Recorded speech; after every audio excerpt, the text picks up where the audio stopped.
Mdogo wangu. Unajua sipaswi kuzungumza haya lakini mimi nimetoka mkoa wa Kagera. Huko nimekutana na shida nyingi. Shida gani brother, mbona uongei? Na brother sikiliza. Ndugu, jamaa, marafiki wote wamenitenga. Nikasema hapana. Nikamwona nje Dar es Salaam kutafuta. Kwa hiyo ndugu wangu naomba usije kwa chochote kile ulichonacho. Brother, mimi na kiasi kidogo cha fedha hapa. Nasi kitakusaidia huko uendapo. Nashukuru sana brother wangu, nashukuru. Kubanga, chamweke na huko tena kubanga. Mimi simfahamu huyu jamaa. Kubanga. Sikia ndugu yangu, nini kinaendelea kwani?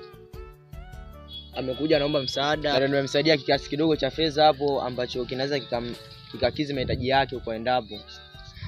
Kubanga. Bado hujaacha tu vimbe kabla. Mimi simfahamu huyu jamaa. Ndugu yangu, huyu ni baba mwenye nyumba wangu. Umeona kazi yake kuomba hii. Kajenga nyumba na mimi ni mpangaji katika hiyo nyumba. Anakula kodi zetu na kuomba aachi. Kubanga.